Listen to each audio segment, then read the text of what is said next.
dia lewat WA. Ada yang suaminya mentalak dia pas lagi marah-marah. Terus ditanya, kalau suami marah-marah mentalak, apakah jatuh talak? Saya tanya balik, memang ada talak yang gak marah?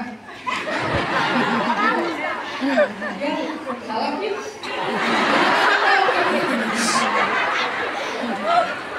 Kamu kayaknya deh talak kamu. Ya, kalian talak di mana-mana. Jadi talak yang tidak marah yang tidak menjatuhkan talak itu adalah marah yang sampai kehilangan akal. Kalau masih bisa ngitung 1 sama dengan 11, berarti masih berakal. Jadi itu nggak masalah. Terus talak lewat WA itu sama dengan talak lewat surat. WA itu kan surat digital. Kalau dulu nggak ada WA, adanya surat, maka jatuh talak. Kalau benar-benar niatnya untuk talak. Bagaimana kalau istri bertahan demi anak aja sebetulnya, udah nggak ada rasa cinta, bentar. Kata para ulama, dalam rumah tangga, Allah nggak pernah ngomongin tentang cinta. Yang ada dalam rumah tangga itu adalah mawaddah warahmah, kasih sayang, bukan cinta. Kenapa Allah nggak pernah bicara tentang cinta dalam rumah tangga? Karena kita selalu bicara tentang cinta. Karena Allah tahu tidak semua rumah tangga itu berdasarkan cinta. Ada banyak rumah tangga yang dibangun bertahan dengan kasih sayang, bukan dengan cinta. Cinta itu kan perasaan yang nggak bisa dipaksain.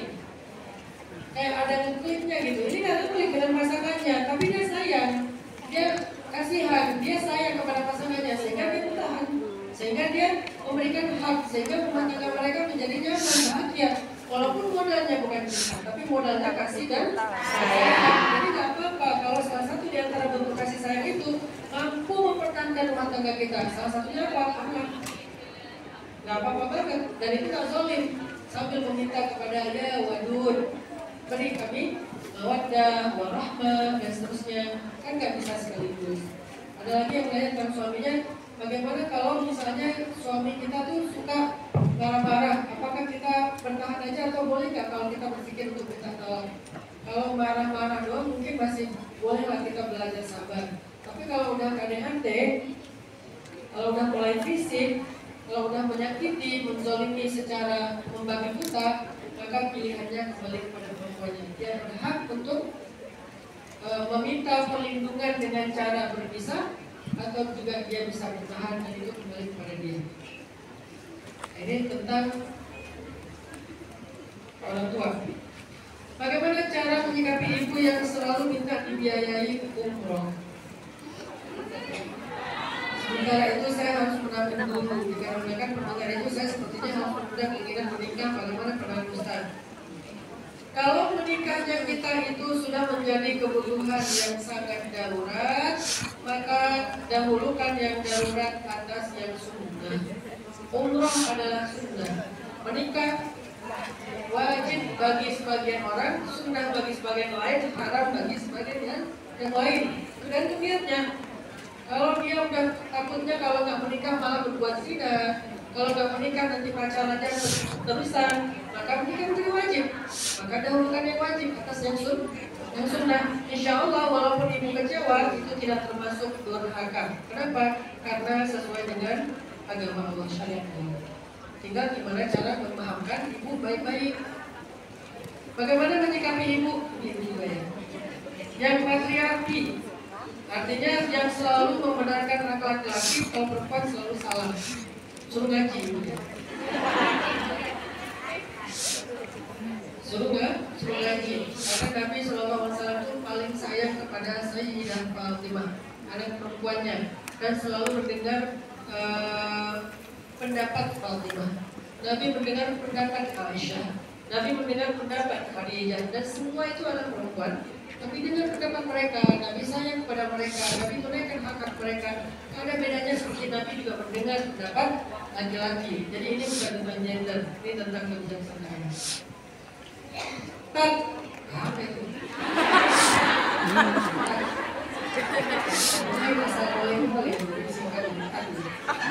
Apakah salah jika saya marah kepada orang tua sendiri? Saya anak perempuan satu-satunya. Mungkin orang tua bermaksud saya kepada putrinya, tapi saya merasa orang tua selalu ikut campur rumah tangga kami. kami hingga akhirnya hubungan kami suami istri tidak baik. Tergantung ikut campurnya apa. Kalau ikut campurnya untuk mendamaikan, Nabi juga ikut campur. Ketika terjadi pertengkaran antara Ali dengan Fatimah, maka kemudian Nabi bilang ke Fatimah, wahai Fatimah, belajarlah kepada Asma. Asma itu ahli surga. Ternyata yang disuruh Nabi belajar kepada Asma itu adalah tentang bagaimana Asma sangat baik pada suaminya. Kalau ikut campur untuk mendamaikan, jangankan orang tua, orang lain pun berhak untuk mendamaikan selama tidak berlebihan. Tapi kalau ikut campur justru memisahkan, berarti dia sudah menjadi wakil lawan syaitan.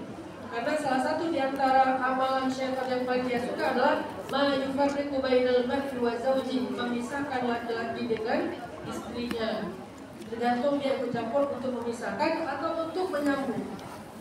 Kalau untuk menyambung, untuk mempertahankan, untuk bisa lebih bahagia, mengislah, maka itu ikut campur yang baik. Tapi kalau malah merenggankan, memisahkan, membuat konflik, maka itu termasuk di antara perbuatan dosa.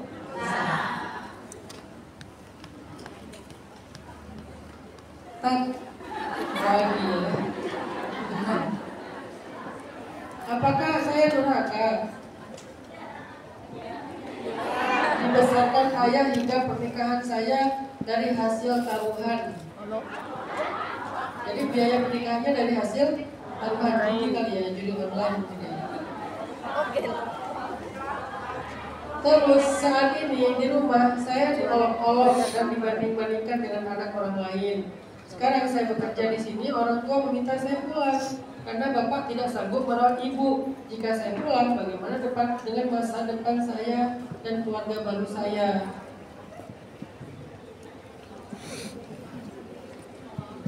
Ibu selama ada suaminya adalah tanggung jawab suaminya. Jadi kalau kita ngomong tanggung jawab ya, bukan ngomongin moral ya, ngomongin syariat tanggung jawab.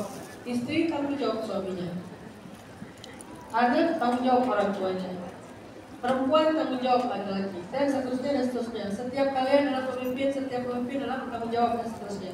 Intinya, kalau ada ayah, harusnya yang bertanggung jawab itu ayah, bukan anak perempuan. Udahlah anak perempuan dikasih tanggung jawab yang masih ada ayahnya, yang masih ada anak laki-lakinya.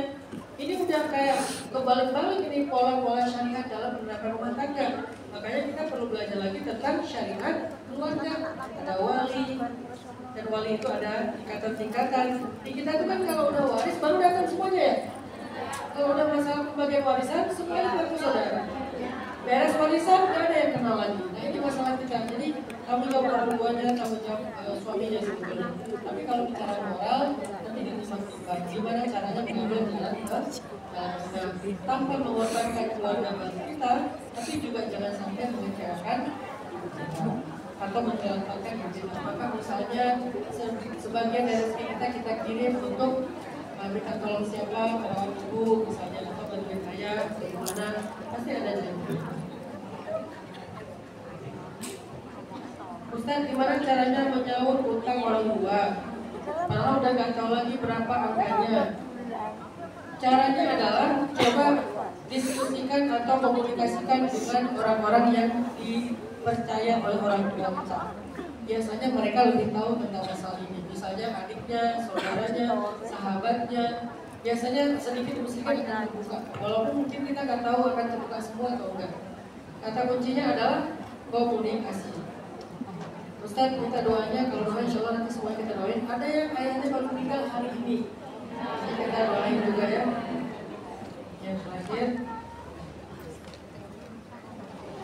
Ustaz saya ingin menyempurnakan agama dengan menikah, tapi saya trauma, takut bertemu dengan pria yang berbahaya. Saya berusaha tidak pacaran, tapi saya sering dikira tidak laku. Gimana ya caranya ya Ustaz? Apa obat trauma? Obat trauma itu adalah belajar tawakal. Karena orang yang trauma itu secara definisi adalah takut jika sesuatu terjadi lagi yang pernah terjadi masa lalu. Itu kan trauma.